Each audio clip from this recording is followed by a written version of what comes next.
estamos no mês de fevereiro. Está passando rápido esse ano já, né? E é uma alegria para nós podermos compartilhar sobre os assuntos, né, os temas que a Bíblia nos apresenta, e principalmente aqueles que estão diretamente relacionados, né, com a nossa vida, com a nossa prática.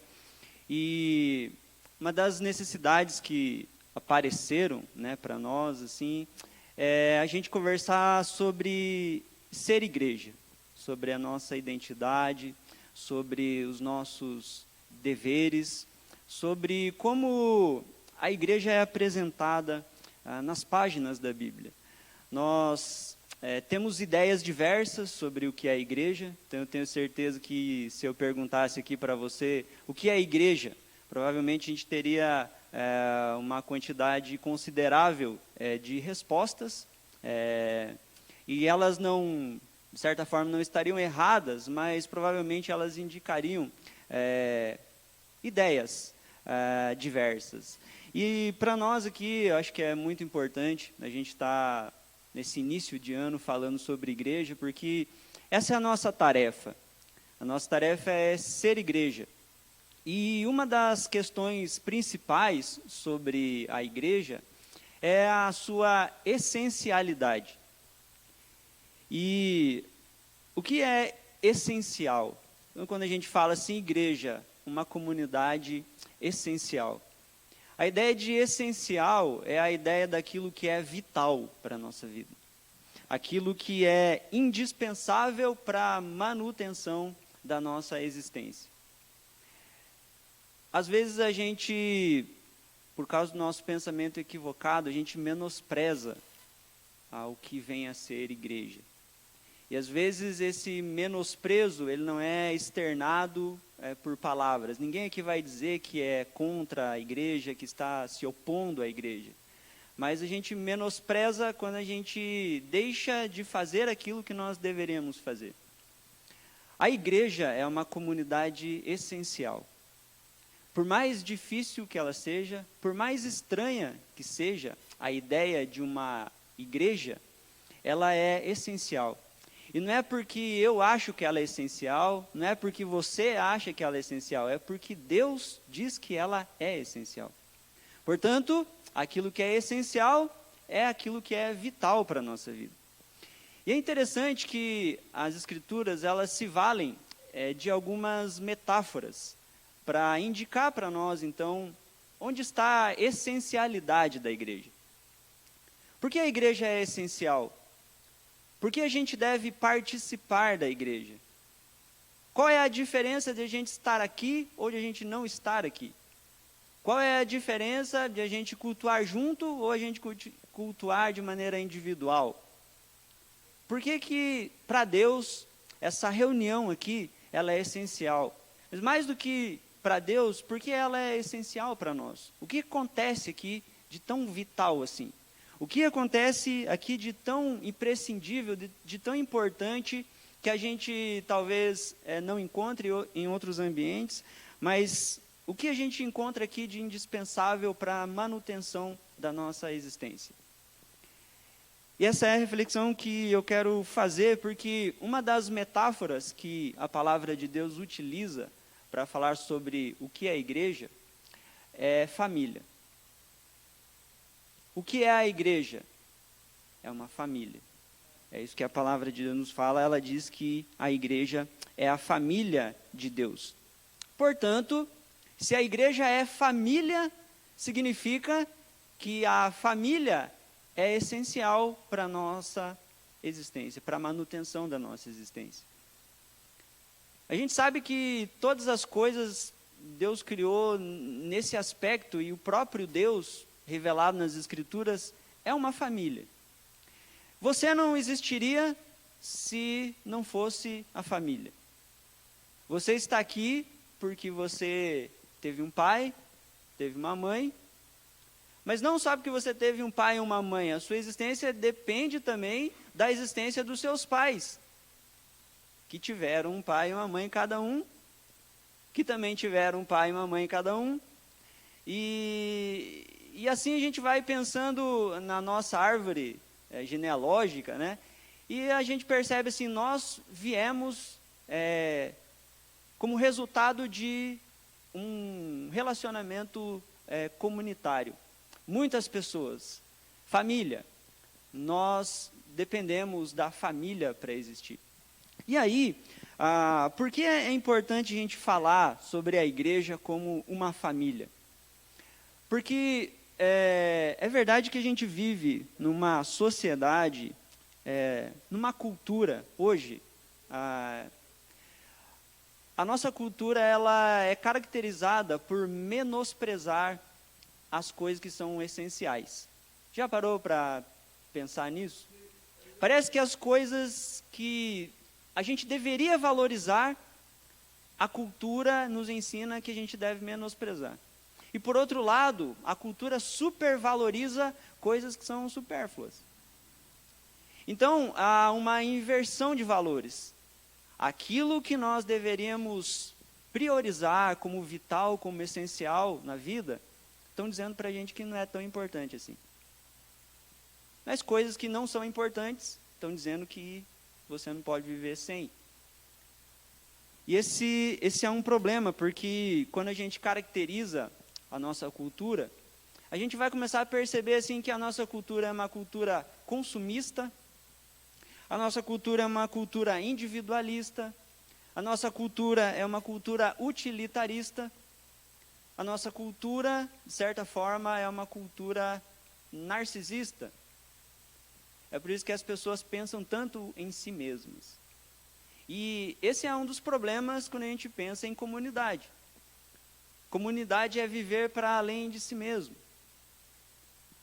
A igreja é essencial porque ela é uma comunidade que me faz aprender algumas coisas. E quando a gente pensa na família, poxa, todos nós sabemos que a família, ela deveria ser um ambiente, um lugar de refúgio, um abrigo.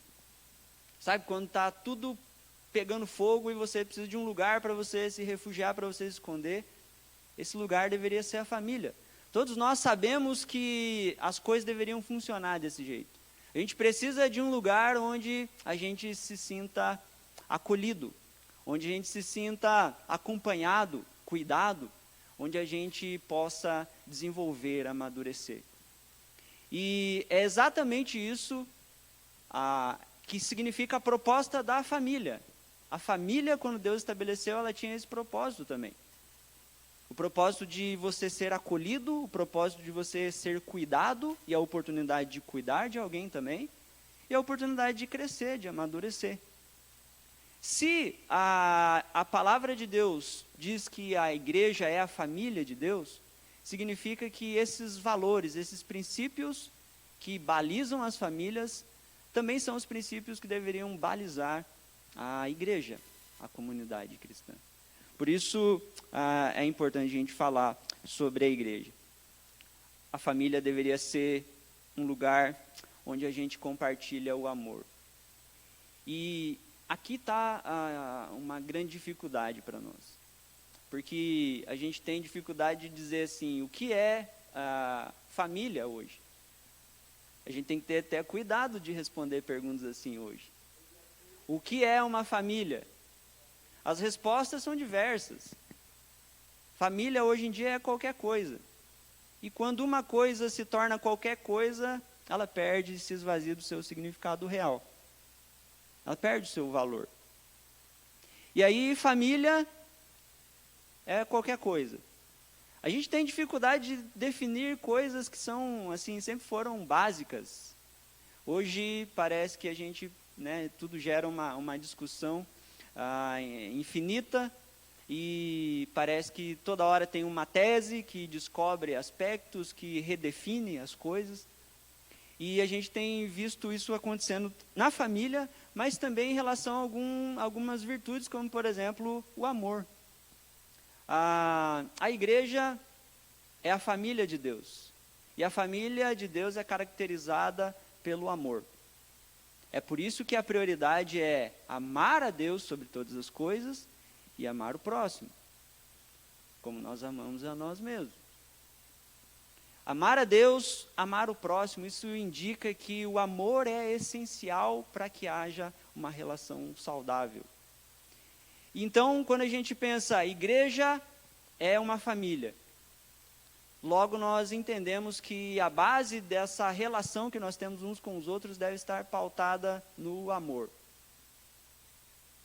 E não somente no fato de você receber amor da parte de alguém, mas você também amar alguém. E não com um amor baseado em si mesmo, nos seus próprios critérios, mas no amor que a palavra de Deus define. Porque, gente, o amor bíblico, ele é o oposto do amor que a cultura oferece também. A gente acabou de definir aqui que características da sociedade que a gente vive, da cultura que a gente vive hoje, ela é individualista. Quando você pensa assim, na sociedade definindo o que é amor, ela vai falar muito sobre amor próprio, ela vai falar muito sobre você se priorizar, sobre você pensar em você. Parece que ela dirige tudo para que você pense muito em si mesmo. Só que o amor que a palavra de Deus nos ensina, ela aponta um outro caminho. Ela diz que para você amar verdadeiramente alguém, você tem que parar de se amar tanto, assim. Você precisa abrir mão de algumas coisas, você precisa aprender algumas coisas. E isso tem a ver com o processo de amadurecimento. A gente falou aqui que nós vivemos numa cultura consumista. E aí fica difícil hoje a gente ter uma vida familiar adequada. Fica difícil a gente demonstrar amor hoje verdadeiro, porque as pessoas e a nossa cultura relaciona amor com valor, com dinheiro, com aquilo que você... O amor é sempre representado pela capacidade daquilo que você pode oferecer, que você pode dar. E é por isso que hoje os pais, compram seus filhos. Porque, na verdade, eles não pensam em ter filhos como uma família, como alguém que eles vão cuidar, se dedicar. Mas o filho é mais um produto. Porque é bacana ter um filho. Talvez é uma das metas, ler tantos livros, subir tantos níveis na cadeia profissional, e talvez ter um filho também seja uma meta. E aí a gente pensa assim, por que as coisas estão tão esquisitas nos nossos dias? Por que as relações são tão superficiais? Por que quando a gente começa a pensar assim, puxa, a gente investe em relacionamentos, daqui a pouco a gente percebe que as pessoas usam esses relacionamentos para fins escusos. As pessoas usam relacionamentos para alcançar algumas coisas, para obter algumas coisas. Por que acontece esse tipo de coisa? E por que acontece na igreja? E deveria acontecer isso? Só que a gente está falando de amadurecimento. Portanto, essas coisas não são impossíveis e improváveis de acontecer aqui. Mas a igreja, ela não se define por isso. Ela se define porque, na sua essência, as coisas que acontecem aqui, de certa maneira, são didáticas para que a gente amadureça, para que a gente cresça. Jesus escolheu pessoas e ele tratou essas pessoas como família. E é verdade que algumas dessas pessoas não retribuíram na mesma ordem. E, no entanto, isso não mudou os sentimentos de Jesus e nem a sua proposta. E é isso que a gente precisa pensar.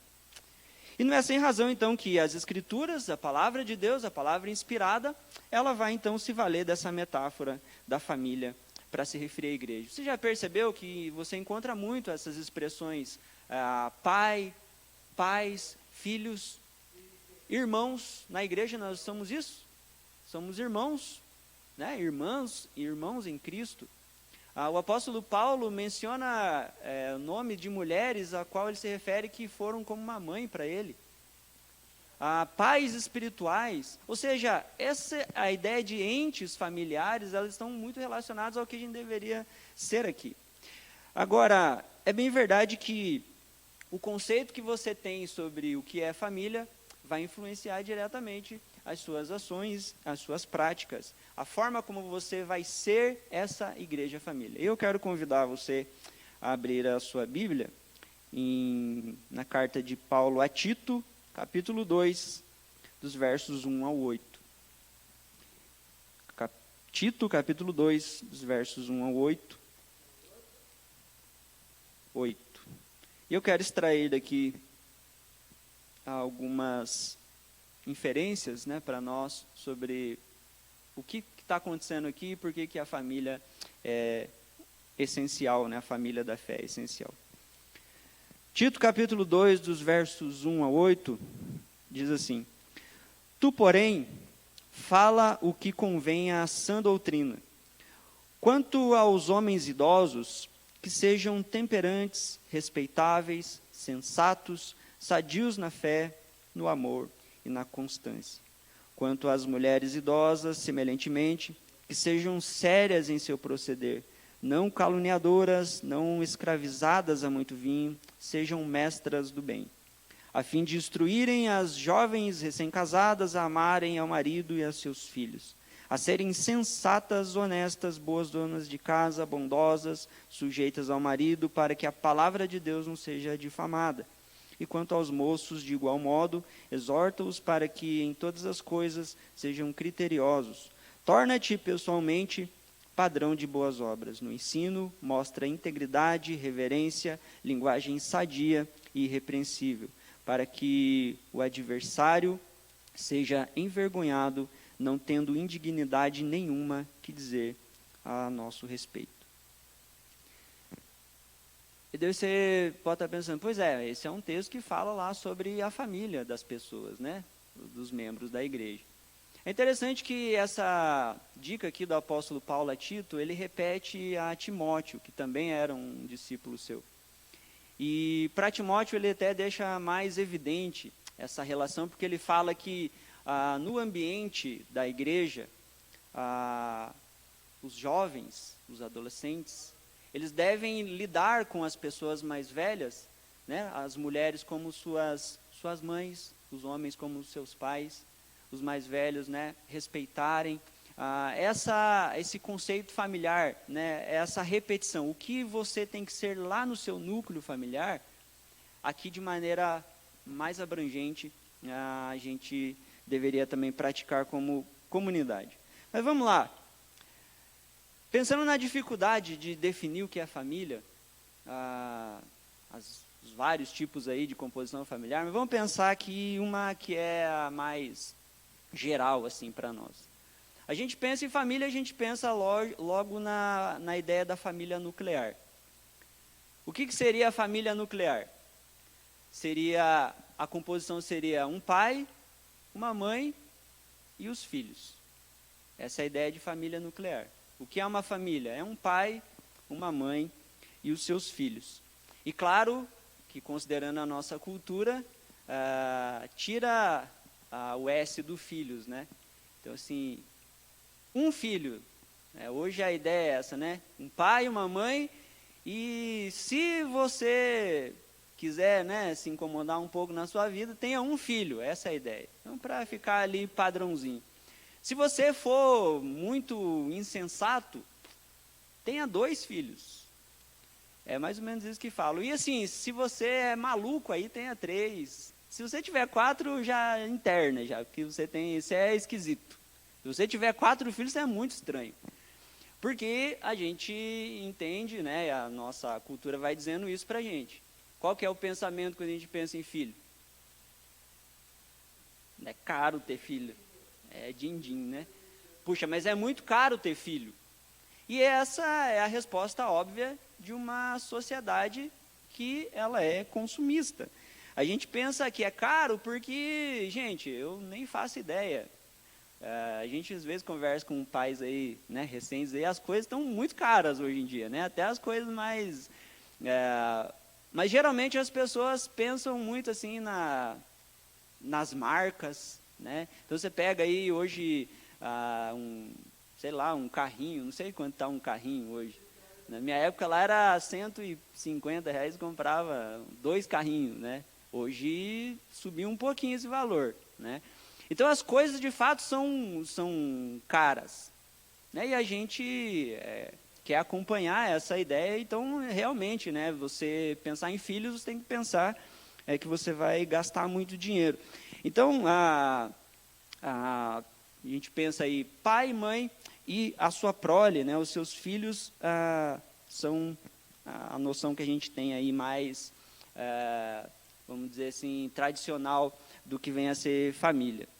A gente às vezes conversa com algumas pessoas, sabe por quê, gente? Às vezes as pessoas pensam, né, eu já acompanhei pessoas que acham difícil ter filho, e acham que é caro ter filho, porque eles pensam em ter um filho, mas já colocando nesse filho que ele vai ter, a expectativa que ele seja aquilo que ele não foi.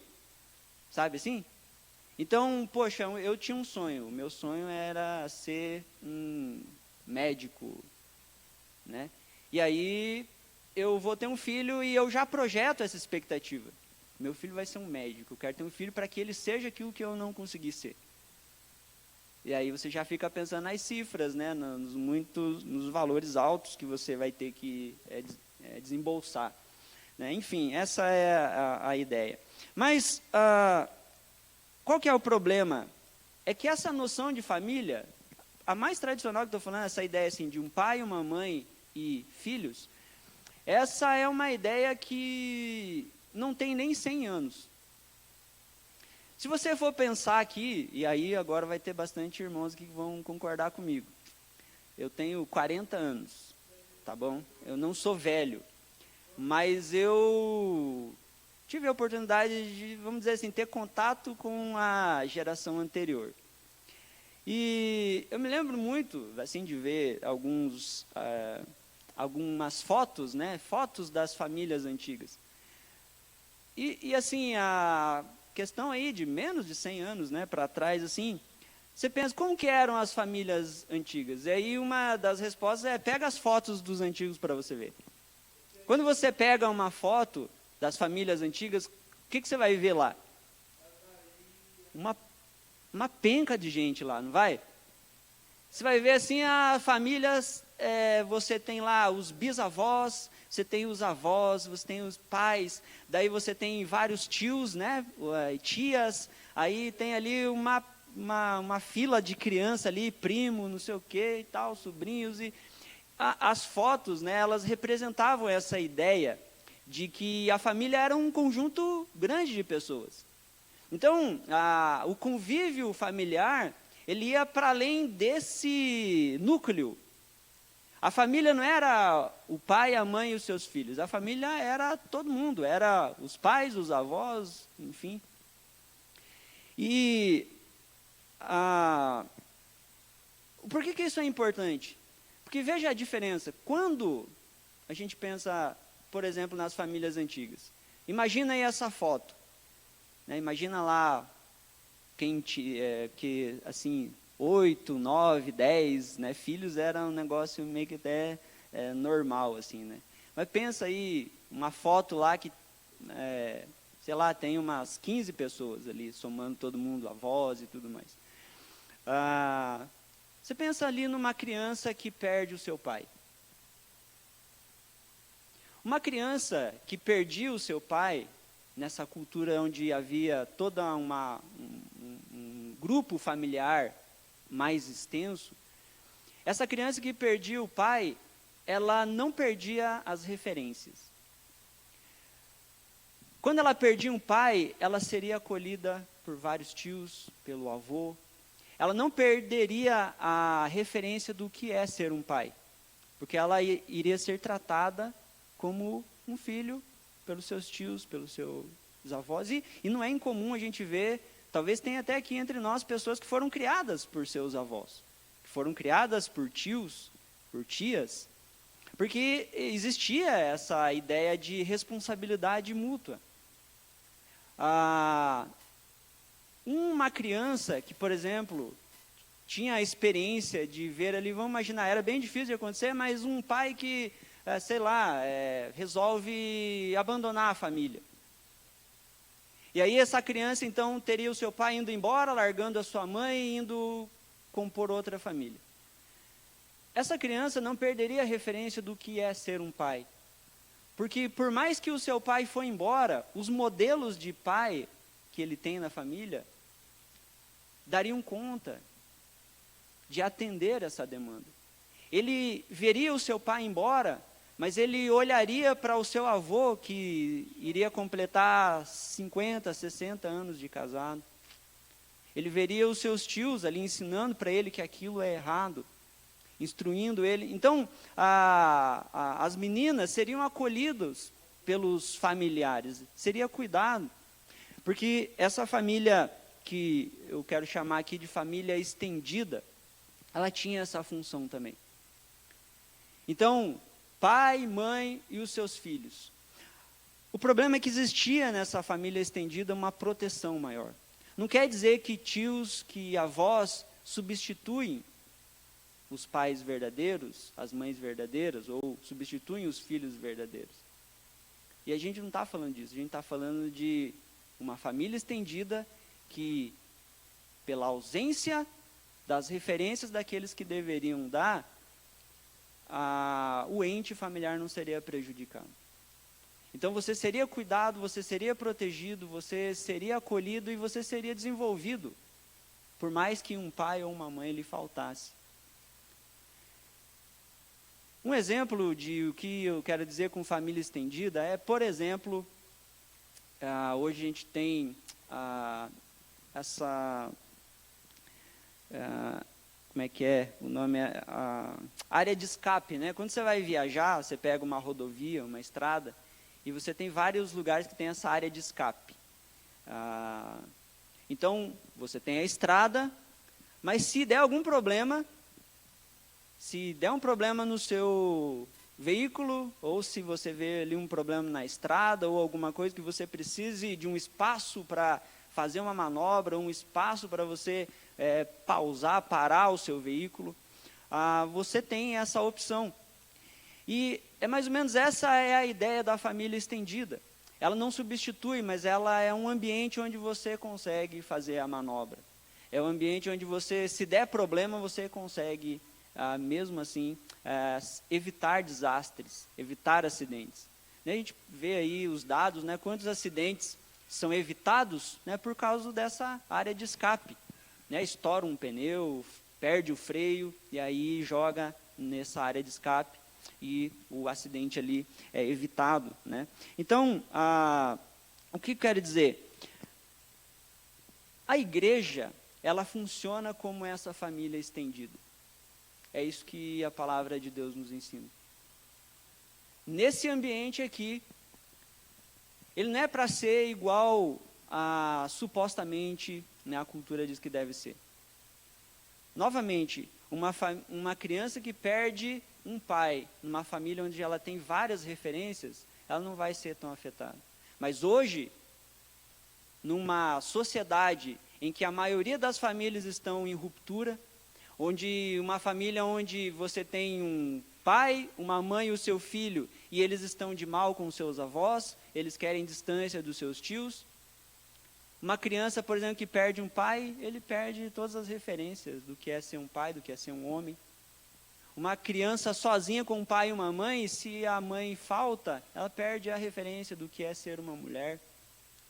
E aí, é por isso que a igreja ela é essencial. A igreja deveria ser uma família estendida, deveria ser essa área de escape também para aqueles que chegam com problemas na comunidade e para aqueles que chegam sem referenciais. Por vezes nós recebemos na comunidade pessoas que vêm de famílias totalmente disfuncionais. E aqui é uma família estendida. Porque quando você recebe uma pessoa que vem de uma família disfuncional, às vezes ele não tem as referências do que deveria ser uma família. Só que quando essa pessoa entra aqui, ela vai encontrar vários pais aqui, ela vai encontrar várias mães, ela vai encontrar vários irmãos, vários tios, tias, primos. Ela vai encontrar aqui uma família. Porque a família nuclear, a família e a igreja devem funcionar da mesma forma, com base nos mesmos princípios. É por isso que a família da igreja, a família da fé, é uma família estendida para todas as pessoas.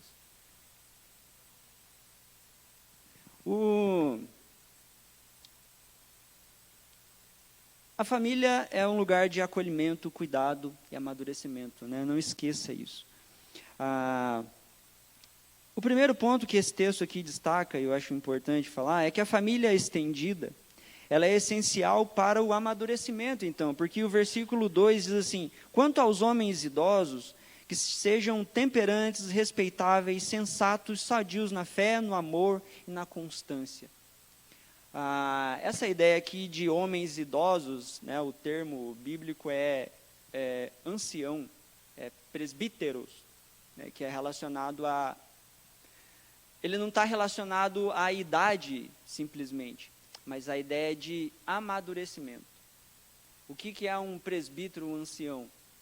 É alguém maduro, é alguém que é exemplo. E aí ele fala que os homens na igreja, eles devem ser temperantes, devem ser respeitáveis, ou seja, eles devem ter domínio próprio, devem ser pessoas de caráter, devem ser sensatos, devem ser sadios na fé e no amor. Por que isso? Porque eles precisam ser referência para os jovens da igreja, para os adolescentes da igreja. Porque os nossos jovens, os nossos moços, eles precisam de referenciais saudáveis, referenciais que indicam o padrão de Deus para a família. Imagina uma comunidade onde os jovens, os adolescentes, convivem com homens dessa envergadura. Quais seriam os benefícios? Os mais velhos agindo como, de fato, pais sábios, que vão orientar, que vão indicar, né, os caminhos da vida com base nas suas experiências. E, de fato, esse texto aqui coloca uma expectativa sobre os homens mais velhos da igreja. Existe uma expectativa de que eles sejam exemplos, que eles sejam modelos, que eles sejam referenciais, então, para os mais novos. Porque esse texto é tão bonito que hoje a gente tem assim muita aquela ideia mais tribal de relacionamento.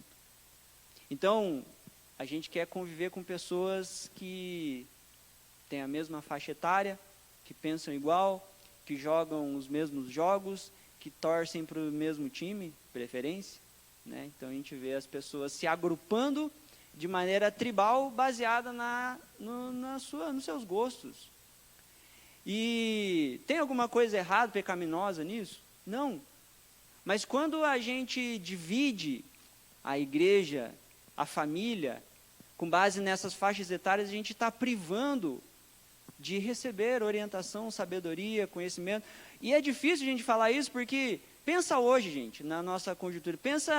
Você acha que um adolescente hoje tem paciência para sentar com uma senhora da igreja e ouvir ela falando do exame médico que ela foi fazer? Vocês acham que os adolescentes têm a paciência para ouvir? Eles não têm paciência nem para ouvir a gente. Se a gente... e olha que eu sou jovem também. Mas eu vejo assim, quando os meus filhos vão falar a respeito de algum jogo lá, e eu sou da época do Atari, gente. E aí tem jogos aí hoje e tal... E quando eles percebem que eu não tenho muito conhecimento, estou meio fora, eu já percebo, né, ali no olhar, nas expressões, o desinteresse, né? Tipo, a gente está falando com a pessoa errada, né? E a gente foi perdendo isso. A gente tinha muito isso nas famílias, né? Quando você estava ali brincando, fazendo as coisas, e atrás de você, seus tios contando as histórias, os avós contando, falando sobre a vida... Né, todo mundo aqui tem aquelas frases da avó, aquelas frases do avô, aquelas frases, né, de efeito que eram faladas, muitos dos nossos ensinamentos, a gente aprendeu ali, crianças brincando em torno de uma mesa cheia de pessoas. E hoje a gente foi perdendo isso. E a igreja, essa questão relacional, ela deveria pensar nisso. Os mais jovens deveriam ter acesso aos mais velhos, porque os mais velhos têm muito a ensinar. E aí uma das reclamações, né, que a gente vê, uma das queixas, é que os jovens, né, de hoje, eles desprezam os mais velhos, os mais antigos. né? Então, eles preferem ficar entre eles e aí eles desprezam relacionamentos com os mais antigos. Inclusive, tem igrejas, né, que já tem esse perfil, né? Um perfil de acolher, de chamar jovens, né? Então, você tem um monte de igrejas aí que, se você for, você vai ver que é jovens, adolescentes, assim, né, cheio, e atraindo esse tipo de tribo, de público, né, essa faixa etária, assim. Mas, gente, eu fico pensando que, por outro lado, se por um lado é verdade, né, que os jovens adolescentes têm desprezado o relacionamento, o convívio com os mais velhos, mas você não acha também que isso está acontecendo porque muitos dos homens hoje da igreja, eles só são velhos e não maduros? Tem esse fenômeno, é bem comum também. A gente vai vendo pessoas envelhecendo, que é bem diferente de pessoas amadurecendo. A gente vê pessoas que são velhas, mas são infantis. E esse é um dos problemas. Talvez o desinteresse e a razão do porquê haja tribos de jovens, talvez seja porque os mais velhos não estão oferecendo temperança, respeito, sensatez, fé e amor e perseverança. Talvez seja por isso. E essa é a ideia do texto, é corrigir essas deficiências. Né? Os homens, para serem referências, eles precisam ser maduros, e pessoas maduras fazem isso. Pessoas maduras buscam desenvolver essas virtudes.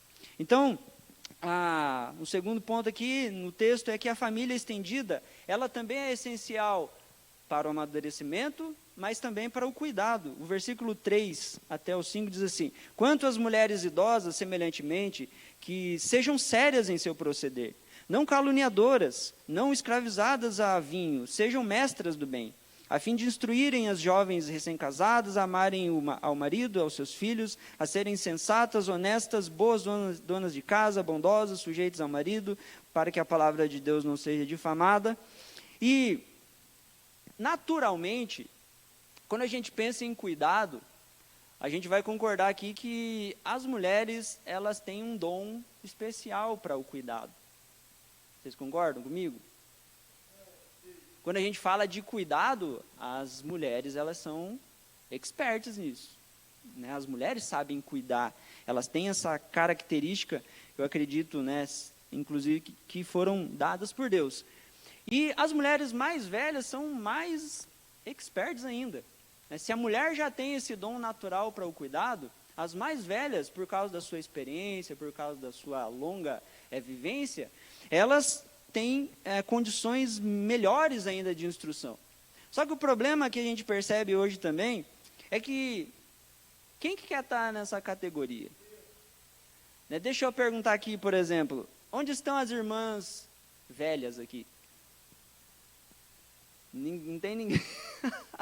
Não tem ninguém se voluntaria estar nessa categoria de mulheres idosas aqui? As mulheres não querem estar aqui, né? Mas, assim, novamente, a cultura, ela impõe alguns padrões, e eu creio que, para as mulheres, esses padrões são bem mais difíceis, bem mais pesados.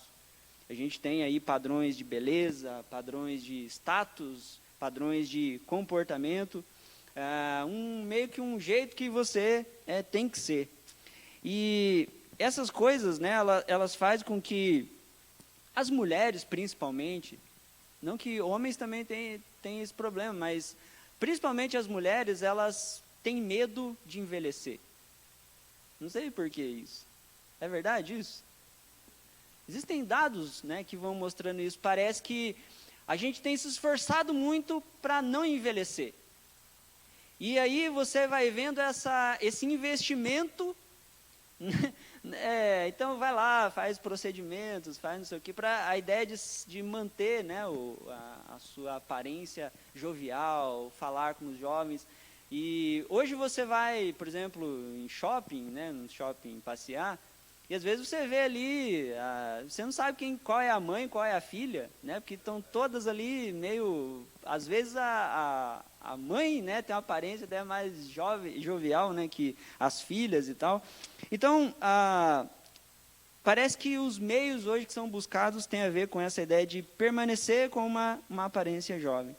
E, claro, eu não estou aqui falando a respeito de gostos, né, pessoais por algum tipo de moda. Não estou falando isso. Não estou falando que você não pode se vestir, gostar, né, de certos tipos de trajes. Não estou falando sobre isso. Eu estou falando sobre... Não estou falando sobre roupa, mas estou falando sobre anseios do coração. Existe hoje uma infantilização emocional por medo de sair do padrão e ser rejeitado. Então é por isso que hoje existe muito investimento nisso, né? As mulheres mais velhas, elas vão querendo manter, né, a aparência de jovem, e homens também acontece isso. Mas assim, eu quero contar um segredo para vocês. Todos vocês vão ficar velhos, todos. E aí assim, nós, já me incluindo, né? O que é isso? Como assim eu vou ficar de fora, né? Mas é verdade, gente, todos nós vamos envelhecer. A gente vai ficar velho. E isso é inevitável. E aí a gente não consegue controlar isso. Nós vamos ficar velhos, mas a gente fica se esforçando para aparentar e para corrigir esse detalhe da vida. Ao passo que, muitas vezes, nós não investimos nem a metade disso para a gente ser maduro. Porque envelhecer é uma coisa inevitável. Você vai ficar velho. Mas nem todos que vão envelhecer vão ser maduros, vão amadurecer. E essa é a beleza. Conforme a idade vai aumentando, a Bíblia sempre vai se referindo àqueles que temem ao Senhor, aqueles que estão pautados na palavra, eles vão recebendo uma graça, uma sabedoria, eles vão virando uma espécie de referência da qual a gente precisa buscar, a gente precisa se aconselhar, a gente quer aprender com essas pessoas, elas são inspiradoras. Então, as pessoas vão envelhecendo na Bíblia e esse envelhecimento do corpo, na verdade é um sinal natural, mas o que chama a atenção é o amadurecimento da alma, do espírito. Pessoas que são grandiosas, pessoas que são sábias. E a gente sente muita falta disso, desses referenciais. E talvez seja por isso que as coisas estão bagunçadas. Às vezes, né, filhos convivem com pais que são mais infantilizados do que eles. São mais malucos emocionalmente, mais perturbados do que eles. Às vezes na igreja, jovens convivem com adultos que são maus exemplos, que são imaturos. Às vezes não são cuidados porque as pessoas estão preocupadas em cuidar de si mesmos. E aí o texto então nos ensina essa ideia aqui, né, de o problema para nós não é envelhecer, o problema é não amadurecer. Esse é o problema que a gente precisa evitar. E aí você pensa assim, uma adolescente conflitada, por exemplo, com as pressões sociais, o que ela precisa? Ela precisa de uma mulher sábia, experiente, como um referencial. Uma mulher, uma jovem recém-casada, o que ela precisaria? De uma referência, de uma mulher que tem experiência e que é sábia. Você pensa aí numa mulher jovem, que acabou de ter um filho, por exemplo, a gente tem algumas aqui, né? E às vezes é inexperiente. Do que ela precisaria? De uma mulher, talvez você que está aqui, que teve 6, 7 filhos. E você já tem experiência, você pode ajudar, você pode cuidar dessa jovem, você pode instruir ela.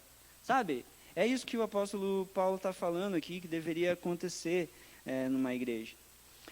E o terceiro ponto aqui, já caminhando para as considerações finais, a família estendida ela é essencial, porque é essencial para o testemunho. O versículo 1, ele tem essa instrução, e eu já transformei aqui em algumas sentenças, né, práticas para a gente pensar, sobre essa ideia de que a família estendida, a família da igreja, ela é essencial para o testemunho. Porque isso daqui testemunha sobre alguém. E aí o apóstolo Paulo, no versículo 1, diz: cuide para você falar apenas o que convém à sã doutrina. Ele já inicia assim o texto. Cuide para falar o que convém. Por quê? Porque o que você fala testemunha de quem você crê. Cuide, versículo 5, para que a palavra não seja difamada. O apóstolo Paulo fala que os relacionamentos, eles têm o poder de difamar a palavra de Deus. E não que a palavra de Deus seja mentirosa, mas às vezes o mau testemunho depõe, coloca a palavra de Deus numa situação de descrédito perante as pessoas. É assim que funciona, né? A gente vê muita acusação nesse sentido, né? Ah, mas ainda fala que é crente. E às vezes não tem nada a ver, ele está desvirtuando, ele está descumprindo algum preceito bíblico, né? Não quer dizer que o que ele está fazendo, ele faz porque é crente, mas a gente tem essa orientação aqui: cuide para que, por meio das suas ações, pela forma como você se relaciona com as pessoas, cuidado para você não difamar a palavra de Deus. Cuidado também, no versículo 6, para você não ser imprudente. Cuidado.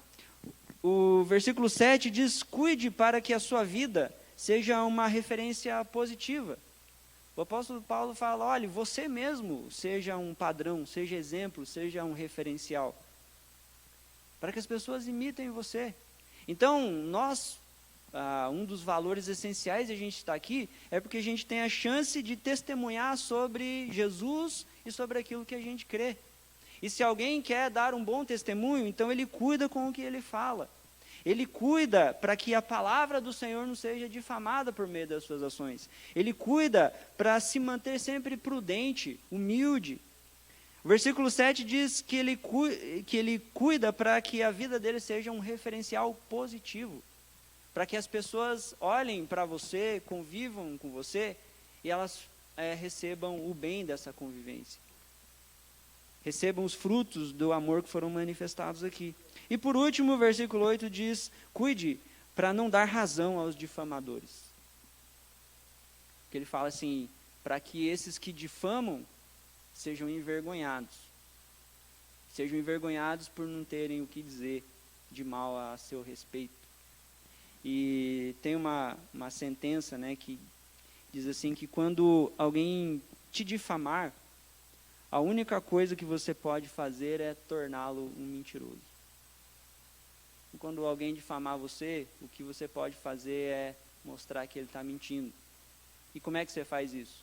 Por meio do seu proceder. Você está cuidando, queridos, nesse ambiente de igreja? Você está cuidando com o que você fala? Você está falando o que convém? Nesse ambiente de igreja, nessa família da fé, você está cuidando para que a palavra do Senhor não seja difamada? Você está sendo prudente nas suas ações, nas suas posturas? Você tem se preocupado e pensado em ser boa referência para aqueles que estão ao redor de você? Você tem cuidado para não dar razão aos difamadores? Porque tudo isso tem a ver com a comunidade essencial. Ela precisa dar testemunho daquilo que crê e de quem crê. Então, eu encerro aqui dizendo, queridos, que a igreja é uma família. E família é lugar de acolhimento, cuidado e amadurecimento. Isso que o apóstolo Paulo está colocando aqui a igreja é orgânica, ela é relacional. Essas coisas aqui, elas não podem ser frutos de meras atividades mecânicas. Ela deve ser a vida da igreja, isso deve ser natural. Então, por isso, queridos, se envolva com as pessoas. Porque, olhe para o lado aí, faz esse exercício, olha para o lado. Essas pessoas que você está vendo, elas são sua família. Elas precisam de você e você precisa delas também. Aí alguém está pensando, sério isso? É muito sério, gente, é muito sério. Mas mais do que isso, né, essa pessoa é a sua família, você é família para essa pessoa é a sua família, mas nós somos a família de Deus. Deus está envolvido conosco. A igreja é do Senhor.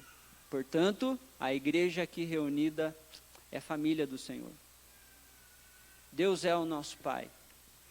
Nós lemos textos aqui que falam que nós somos filhos de Deus. Portanto, nós somos irmãos, irmãs, nós estamos entre família, queridos. E que bênção, porque família é essencial para nós.